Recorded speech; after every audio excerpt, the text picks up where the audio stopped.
Hello friends, आप सभी का मैं एक बार फिर से अपने YouTube channel home science classes with Mohini ma'am में स्वागत करती हूँ। आज हमारा जो टॉपिक होगा बहुत ही महत्वपूर्ण। इसमें टीकाकरण के वन लाइनर हैं, जैसा कि आप देख ही चुके होंगे हमारे थंबनेल में।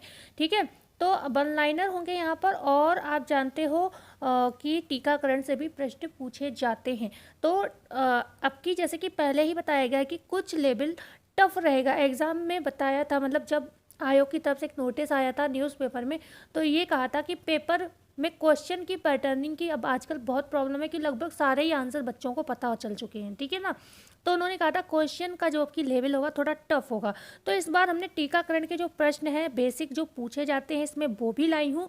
और अगर मुझे उम्मीद है अगर थोड़ा सा डीप पूछा गया तो उससे संबंधित भी हमने वन लाइनर में यहाँ पर रखने की कोशिश की है। ठीक है, तो चलो स्टार्ट कर लेते हैं। जब तक और वीडियो को लाइक शेयर एंड सब्सक्राइब जरूर करिए भैया, आप लोग बिल्कुल सपोर्ट प्यार अपना नहीं दे रहे हो मुझे।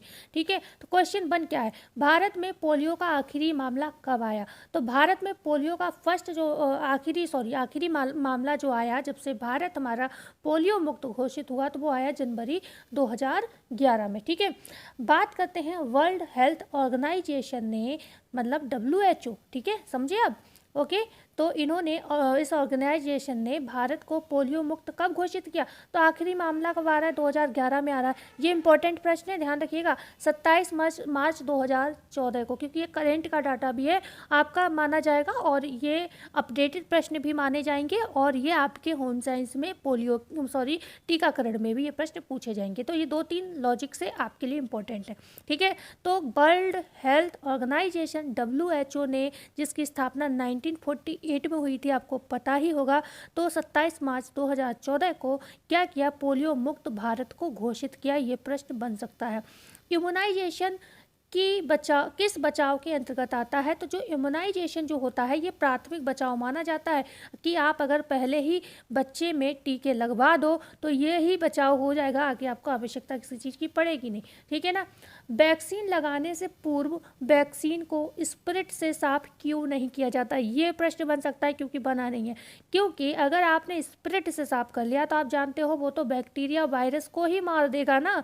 तो आप जैसे ही सिरिंज को साफ करोगे स्पिरिट से और फिर उसी में आप क्या करोगे? वैक्सीन भरोगे। तो यहाँ पर जब स्पिरिट लगी हुई है तो जो भी बैक्टीरिया वायरस ही तो होते हैं हमारे रोग के, जो वैक्सीन के माध्यम से हमारे शरीर में डाले जाते हैं, या तो मरी हुई अवस्था में या कमज़ोर अवस्था में डाले जाते हैं। ठीक है ना, जैसे कि आप सभी को पता होगा, जब हमारे शरीर में कोई भी वैक्सीन लगाई जाती है तो उस वैक्सीन में क्या होता है, जैसे कोरोना की वैक्सीन हमें लगाई गई तो कोरोना के ही जो मरे हुए वायरस होते हैं या कुछ कमज़ोर वायरस हमारे शरीर में प्रवेश करा दिए जाते हैं, जिससे क्या होता है वो हमारे शरीर में हमारे हिसाब से एक्टिव होने लगते हैं, हमारी बॉडी के हिसाब से।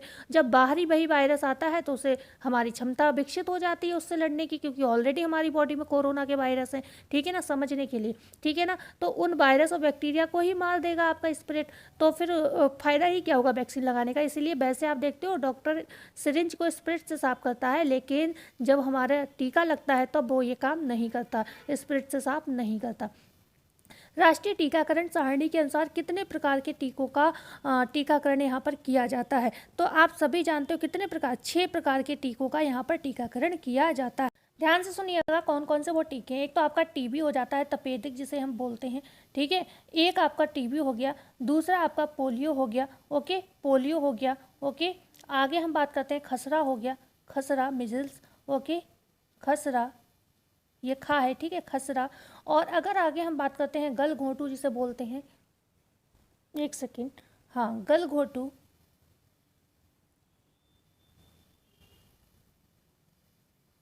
गल घोंटू, उंगली फिसल रही है फ़ोन पर, अभी लिखा नहीं जा रहा है। ठीक है, कभी कभी उंगली पता नहीं क्यों फिसलती है, फ़ोन ज़्यादा ही चिकना हो जाता है। तो 4 हो गई ये, और हमारे 2 और हैं। एक है काली खांसी। ओके, काली खांसी, वूपिंग कफ जिसे कहते हैं, और टिटनेस। ठीक है, तो ये 6 टीके लगाए जाते हैं, इन्हें भी याद रखिएगा, हो सकता है ग्रुप में पूछ लिया जाए। ओके, तो ये 6 टीके आपके लगाए जाते हैं। आगे हम बात करते हैं मॉर्निंग सिकनेस क्या है, तो ये ऐसे ही डाल दिया मैंने। गर्भावस्था में 4 महीने तक जब उल्टी लगातार हो, 4 महीने तक मतलब जो उल्टियाँ होती हैं उन्हें हम मॉर्निंग सिकनेस कहते हैं। लेकिन 4 महीने के बाद भी अगर ये उल्टी रहती है तो पर हाइपरएमेसिस ग्रेविटेरम कहते हैं, उसके विषय में हम फिर आगे कभी बात करेंगे। ठीक है ना, बहुत ज़्यादा उल्टी होना। ओके, तो बात करते हैं हम आगे प्रश्न की, जन्म के तुरंत बाद कौन कौन से टीके लगाए जाते हैं। तो BCG, OPV और हेपेटाइटिस का टीका जो है, देखो BCG तो अंडरस्टूड है, आपको हमेशा यही प्रश्न में पूछा जाता है, लेकिन बाई चांस आपको ये प्रश्न ओरल पोलियो वायरस की अगर बात करें, ठीक है, या हेपेटाइटिस की बात करें, तो ये तीनों ही टीके जो होते हैं दिए जाते हैं जन्म के तुरंत बाद। ओके, क्लियर हुआ। एक जगह दिया था MMR का टीका जो है जन्म के तुरंत बाद दिया जाता है, मैंने एक बार वीडियो में आपको बताया था कि ये कन्फ्यूज़ कर रहा है मुझे प्रश्न, लेकिन MMR का टीका मुझे कहीं नहीं मिला, बस उसी समय दिया हुआ था एक पेपर में। ओके, तो यहाँ पर BCG, OPV oral polio vaccine और हेपेटाइटिस जो है आपका जन्म के तुरंत बाद दिए जाने वाले टीके, मतलब BCG तो है लेकिन इसके अलावा भी पूछा जाए तो ये भी है। ठीक है, आगे हम बात करते हैं, जन्म के समय BCG टीके का कितना डोज दिया जाता है। तो ये बहुत इंपॉर्टेंट है, ध्यान रखिएगा आपके लिए। तो ये दिया जाता है 0.05 ml। अच्छा, ये तो जन्म के समय जब BCG का टीका आपको लगाया जा रहा है, बच्चे को लगाया जा रहा है, तब इतना डोज दिया जा रहा है। कभी कभी क्या होता है इन कंडीशन, हालांकि 24 घंटे में ये टीका लग जाना चाहिए BCG का, लेकिन कभी कभी इन केस जो होता है टीके नहीं लग पाते, कुछ भी रीज़न रहता है और बाद में भी दिया जाता है, तो फिर 0.1 ml दिया जाता है। कब? एज होगी 4 से 6 वीक के बाद। ठीक है, 4 से 6, ठीक है, 4 से 6 वीक। ओके, क्लियर हुआ। तो कब, मतलब 4 से 6 वीक या फिर 1 मंथ या फिर 1 मंथ, मतलब 1 महीना का।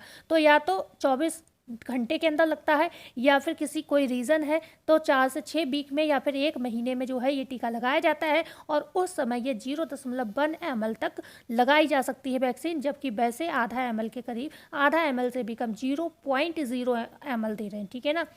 तो आगे हम बात करते हैं BCG के टीके की खोज किसने व किस सन में की। तो 1921 में बैसिलस कॉलमेट क्यूरिन ने की थी। ओके, ध्यान रखिएगा। अच्छा, इसका टेम्परेचर मैंने आई थिंक नहीं दिया है, तो टेम्परेचर लिख लीजिएगा। BCG के टीके का टेम्परेचर क्या रहता है, तो +2 डिग्री सेल्सियस टू, अगर हम बात करते हैं 8 डिग्री सेल्सियस तक। ठीक है, मतलब इस टेम्परेचर पर वैक्सीन को स्टोर किया जाता है। आप देखते हो जो भी गांव वगैरह में या कहीं भी जो वैक्सीन लगाने जाते हैं तो उनके पास एक छोटा सा, मतलब एक डब्बा टाइप होता है, तो वो बिल्कुल पैक्ड होता है चारों तरफ से, तो उसमें क्या होता है, एक टेम्परेचर को मेंटेन किया हुआ होता है, उसी में वैक्सीन रखे हुए होते हैं। ठीक है ना। तो +2 डिग्री सेल्सियस, ठीक है, 2 डिग्री सेल्सियस से 8 डिग्री सेल्सियस तक टेम्परेचर पे ये वैक्सीन जो है सही काम करती है। ओके, आगे हम बात करते हैं BCG के टीके को किस में घोला जाता है। तो नॉर्मल सलाइन में। अब मुझे जो इम्पोर्टेंट लगा, थोड़ा बस अभी कंपटीशन बढ़ा या घटा तो आपसे यही प्रश्न पूछे जाएंगे, normal saline. Okay, normal saline, और बेसिक पूछा जाए तो बेसिक तो मैं बता ही रही हूँ सारा। BCG किस प्रकार की वैक्सीन है अगर आपसे पूछा जाए, तो BCG जो है लाइव बैक्टीरियल वैक्सीन है। कैसी वैक्सीन है? लाइव बैक्टीरियल वैक्सीन है। ओके, BCG वैक्सीन को लगाने में किस विधि, किस रूट का प्रयोग किया जाता है, क्योंकि आपको पता है वैक्सीन 5 तरीके से दी जाती है, 5 तरीके से दी जाती है। कौन कौन से रूट होते हैं ये 5? एक तो ओरल रूट हो गया। ओके, ओरल रूट, ओरल आप जानते हो मुंह के माध्यम से जैसे पोलियो की दवाई दी जाती है। ठीक है ना। तो एक तो ओरल रूट हो गया, दूसरा आपका हो गया सब क्यूटेनियस रूट। ठीक है, सब, बहुत उंगली फिसल रही है आज तो, लिख नहीं मिल रहा है इस पर, क्यूटिनस। ठीक है, रूट हो गया। रूट अपने आप मतलब समझ जाइएगा, ये रूट लिखा हुआ है, ज़्यादा समय बर्बाद नहीं करने का समय है इस समय। तीसरा हो गया इंट्रामस्कुलर हो गया, इंट्रा मस्कुलर रूट हो गया। चौथे की अगर हम बात करते हैं तो मतलब चौथा हो गया आपका इंट्रा डर्मिनल। ठीक है, इंट्रा जो कि त्वचा में दिया जाता है, अभी मैं इनको बता दूंगी कौन सा कहाँ दिया जाता है। Intradermal route, dermal route. Okay, बहुत ज़्यादा मतलब उंगली पता नहीं क्या फिसल सी रही है, अभी एक्चुअली कुछ काम भी करके आई हूँ थोड़े एक्स्ट्रा, तो हो सकता है इस वजह से उंगली वर्क नहीं कर रही थोड़ा। ठीक है, तो आगे हम बात करते हैं इंट्रानोजल, जो कि नाक के माध्यम से दिया जाता है। इंट्रानोजल, इंट्रा ये IN है। ठीक है, इंट्रानोजल। ओके रूट, थोड़ा सा कंप्रोमाइज़ कर लीजिए। ठीक है, ओरल रूट जो होता है उसमें मुंह के माध्यम से वैक्सीन दी जाती है, जैसे पोलियो का उदाहरण हम आपको दे सकते हैं।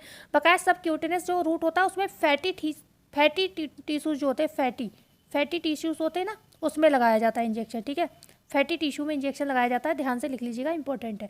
ओके, उसके बाद इंट्रामस्कुलर जो होता है आपके, ये टिश्यू के अंदर लगाई जाती है, बिल्कुल यहाँ फैटी टिश्यूज है, यहाँ पर टिश्यूज जो ऊतक होते हैं उनके अंदर तक वैक्सीन को पहुँचाया जाता है। ओके, जो इंट्रा डर्मिनल है आपका, डर्मिस क्या होता है, त्वचा होती है, तो ये त्वचा के अंदर लगाया जाता है, ठीक है ना। और आगे हम बात करते हैं, आपका इंट्राडर्मिनल हो गया, और लास्ट बचा हमारा इंट्रानोजल जो कि नाक के द्वारा दिया जाता। तो सारे बता दिए ना, कोई रह तो नहीं गया, सारे ही हो गए।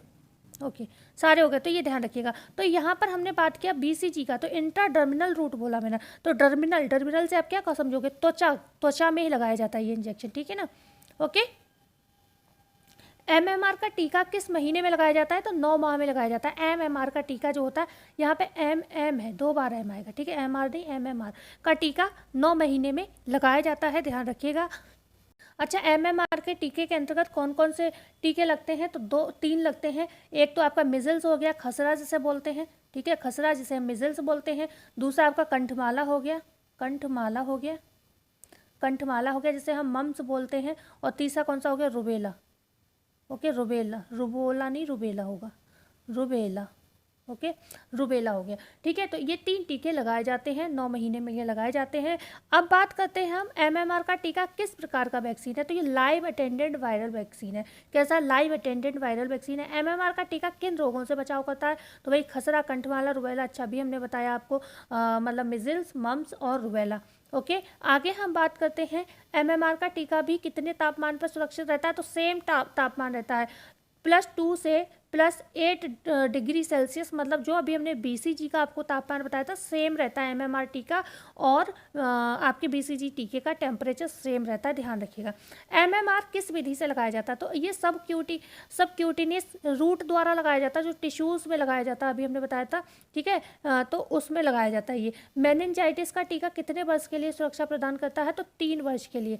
ओके, मेनिनजाइटिस का जो टीका लगाया जाता है वो उससे 3 वर्ष के लिए सुरक्षा मिलती है। ओके, डीपीटी वैक्सीन किन रोगों से बचाव करती है, तो डिप्थीरिया, काली खांसी और टेटनस। डीपीटी डिप्थीरिया, काली खांसी और टेटनस से बचाव करती है। डीपीटी वैक्सीन को किस तापमान पर सुरक्षित रख सकते हैं, तो 4 डिग्री से 8 डिग्री सेल्सियस तक तापमान पर डीपीटी को हम सुरक्षित रख सकते हैं, 4 डिग्री से 8 डिग्री तक। दोनों का टेम्परेचर याद रखिएगा, अभी हमने बताया था आपको एमएमआर और बीसीजी का +2 डिग्री सेल्सियस से +8 डिग्री सेल्सियस, और हम इसका बता रहे हैं क्या, मतलब डीपीटी का बता रहे हैं 4 डिग्री से 8 डिग्री सेल्सियस। ओके, पोलियो के टीके, यहाँ पर टीका होगा, ओके, टीका की खोज किसके द्वारा की गई, तो जॉन सॉल्क द्वारा की गई। लेकिन अभी हम बात करेंगे पोलियो की वैक्सीन किस प्रकार की वैक्सीन है, तो ये इनएक्टिवेटेड वैक्सीन है। इनएक्टिवेटेड का मतलब ये है इसमें जो वायरस हैं, जो भी, अच्छा पोलियो जो होता है किससे होता है, पोलियो आपका होता है पोलियो किससे होता है, वायरस द्वारा होता है ना। हाँ, तो फिर जो पोलियो होता है आपके इनएक्टिवेटेड वैक्सीन का मतलब हो गया, यहाँ पर मरे हुए जो होते हैं वायरस आपकी बॉडी में इंजेक्ट कराए जाते हैं, ठीक है ना, मरे हुए वायरस ही होते हैं ये। ओके, तो ये कैसे होगा, इनएक्टिवेटेड मतलब निष्क्रिय हैं, किल्ड हैं, मरे हुए वायरस होते हैं। ओके, मरे हुए वायरस। ओके, तो ये डाले जाते हैं बॉडी में वैक्सीन के माध्यम से। पोलियो वैक्सीन का प्रयोग सर्वप्रथम कब किया गया, तो 1955 में किया गया। सर्वप्रथम पोलियो वैक्सीन का प्रयोग कब किया गया, तो 1955 में। जो पोलियो की वैक्सीन जॉन सॉल्क ने खोजी थी सबसे पहले 1955 में, जिसका प्रयोग किया गया, ये कैसी थी, ये आपकी इंजेक्शन से दी जाने वाली वैक्सीन थी, इंजेक्शन। लेकिन आपने देखा होगा पोलियो की दवाई ज़्यादातर मुंह के माध्यम से दी जाती है, तो अब हम उसकी बात करेंगे। ये जो अभी तक हम बात कर रहे थे ये इंजेक्शन से दी जा रही थी, मतलब जॉन सॉल्क ने जो खोजी थी वैक्सीन, वो कैसी थी, वो इंजेक्शन के माध्यम से दी जाती थी। ओरल पोलियो वैक्सीन किसके द्वारा सर्वप्रथम बनाई गई, ओरल मतलब जो मुंह के माध्यम से आपको दी जा रही है, जो हमने सबने पी है, वो है एल्बर्ट साबिन द्वारा 1961 में इसका प्रयोग किया गया, मतलब 1961 में ये सर्वप्रथम बनाई गई थी। तो एल्बर्ट साबिन ने ओरल पोलियो वैक्सीन की खोज की है, जॉन सॉल्क ने जो इंजेक्शन द्वारा लगाई जाती उस वैक्सीन की खोज की थी। ओके, तो यूनिवर्सल इम्यूनाइजेशन प्रोग्राम कब लागू हुआ? तो ये 1985 में लागू होता है। बहुत इंपॉर्टेंट है, वेरी इंपॉर्टेंट है, ध्यान रखिएगा। यूनिवर्सल इम्यूनाइजेशन प्रोग्राम कब लागू हुआ? 1985 में। मिशन इंद्रधनुष टीकाकरण अभियान की शुरुआत कब हुई? तो 25 दिसंबर 2014 में मिशन इंद्रधनुष जो है इसकी शुरुआत हुई है, ध्यान रखिएगा। आगे हम बात करते हैं पल्स पोलियो कार्यक्रम की शुरुआत। अच्छा, ये क्या शायद रिपीट हो गया, कोई बात नहीं, रिवीजन हो गया। 1995 में हुआ, ठीक है, 1995 में हुआ पल्स पोलियो कार्यक्रम की शुरुआत। अब कुछ तथ्य इंपॉर्टेंट हैं, ये थोड़ा मैं गूगल पे सोचा थोड़ा बहुत देख लूँ तो पेज लाई हूँ। टीकाकरण से जुड़ी हुई कुछ जानकारी। अगर बात की जाए, एडवर्ड जेनर ने दुनिया का पहला सफल टीका बनाया था। तो पहला सफल टीका किसने बनाया? तो वो बनाया एडवर्ड जेनर ने। आपने समझ गए होंगे किसका? चेचक का टीका बनाया था, ठीक है ना, चेचक का टीका। तो ये आपको क्लियर हुआ। बकाया बात करें तो गर्भवती महिलाओं को टिटनेस टॉक्साइड टी के 2 टीके लगाए जाते हैं। टिटनेस टॉक्साइड, टीटी मतलब टिटनेस टॉक्साइड के 2 टीके लगवाने चाहिए। यूनिवर्सल इम्यूनाइजेशन प्रोग्राम के तहत बच्चों का टीकाकरण जन्म के साथ ही शुरू हो जाता है। जो यूनिवर्सल इम्यूनाइजेशन प्रोग्राम है, इसके तहत बच्चों का टीकाकरण कब से शुरू होता है? जन्म के साथ, जिसमें 6 टीके लगाए जाते हैं। ओके, और आपने इंद्रधनुष, अभी हमने जिसकी बात की थी, मिशन इंद्रधनुष, ये रहा। तो इसकी शुरुआत बहुत इंपॉर्टेंट है, ये भी ध्यान रखिएगा। 25 दिसंबर 2014 ये प्रश्न आपसे पूछा जा सकता है। ओके, बकाया BCG, पोलियो और मातृ संचारित हेपेटाइटिस बी जो टीका है, तो ये टीके जो है जन्म के तुरंत बाद दिए जाते हैं, जो अभी हमने आपको बताया था। तो आज जो थी यहीं तक हमारी बातें थी, ठीक है ना। यहाँ पर मैं कुछ प्रश्नों के उत्तर आपसे पूछूंगी जो आपको बताना है। जैसे कि मैं आपसे पूछूं WHO की शुरुआत कब हुई है, ये प्रश्न का आंसर आपको देना है। यूनिसेफ की स्थापना कब हुई, ठीक है, इसके विषय में बताना है, ठीक है। यूनिसेफ की स्थापना कब हुई ये बताना है आपको। इसके साथ ही साथ ड्वाक्रा, DWCRA जिसे हम बोलते हैं, DWCRA ड्वाक्रा की स्थापना कब हुई ये बताना है आपको। ICDS की स्थापना कब हुई ये बताना है आपको। और FAO की स्थापना कब हुई?